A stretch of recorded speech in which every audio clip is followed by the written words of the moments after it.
हो, काय सांगा महार वतन जमिनी प्रकरणाकडून आपल्याला कोर्टाकडून दिलासा मिळालेला आहे. चमेलीबाई तुकाराम तायडे या महिलेने पोलीस स्टेशनला रात्री 12 वाजता एक फिर्याद दाखल केली आणि त्या फिर्यादीमध्ये त्यांनी म्हटलेलं की माझी जमीन ही महारवतन जमीन आहे आणि ही जमीन मला फसवणूक करून दिशाभूल करून एकनाथराव खडसे आणि त्यांची मुलगी या दोघांनी माझ्याकडनं विकत घेतली. कमी किंमत दाखवली, जास्त किंमत द्यायचं ठरवलं परंतु किंमत मिळाली नाही. असं त्या खटल्याचं साधारण स्वरूप होतं.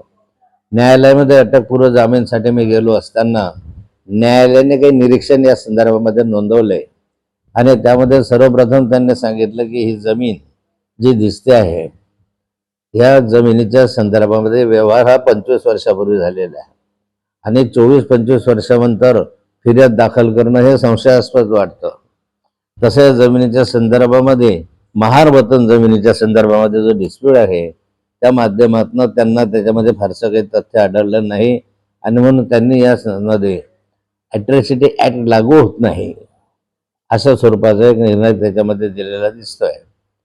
अशा बाबतीत फसवणूक झाली नाही, कोणतंही म्हणणं खरं नाही असा संशयाच्या आधारावर न्यायालयाने हा अर्ज अटकपूर्व जामिनाचा अर्ज मंजूर केलेला आहे. माझ्यावर खोटे नाटे दावे दाखल करण्याचा प्रयत्न अनेक वेळा झाला आणि हा एक राजकीय हेतूने प्रेरित अशा स्वरूपाचा दाखला आहे. राजकीय हेतूने प्रेरित आहे खटला असं न्यायालयानेच म्हटलेलं आहे. त्यामुळे आता काही शिक्कामोर्तब करायची गरज नाही. आता माझे जे मित्र आहेत सगळे आजूबाजूचे हे मित्र असे वारंवार खोटे नाटे दावे दाखल करून मला बदनाम करण्याचा प्रयत्न करतात. रात्री 12 वाजता कुठे फिर्याद दाखल होते आणि त्यात महारवतन वगैरे ह्या जमिनी नाही आणि त्या आता हळूहळू न्यायालयामध्ये सिद्ध व्हायला लागलेल्या आहे. मी आता अशा स्वरूपाच्या ज्या काही यांनी खोट्या केसेस माझ्यावर दाखल केलेल्या आहे त्या दाखल केलेल्या केसेसच्या संदर्भामध्ये न्यायालयामध्ये लढा देणार आहे. हो, विधान परिषदेच्या जागा भाजप यांच्या वतीने सुटल्या जात नाही. काय वाटतं आपल्याला? आपली भूमिका या आपल्या पक्षाची भूमिका काय असणार भाऊ याकडे?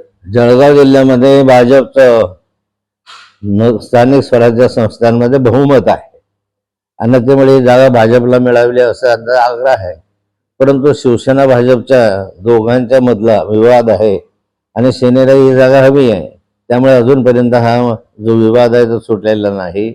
खरं म्हणजे भाजपला जागा मिळावी आणि भाजपनं फॉर्म भरावा असं साधारण सूत्र ठरलेलं असतं. ते यासाठी की ज्याच्या जागा जास्त त्याची जागा, पण इथं जरा वेगळं दिसतं आहे आणि राष्ट्रवादी काँग्रेस शरद पवार गटाची भूमिका स्पष्ट आहे. आमच्या या ठिकाणी बहुमताकडे किंवा फार मोठ्या संख्येनं सदस्य नसल्यामुळे आम्ही याच्यापासून सध्या तरी अलिप्त आहोत.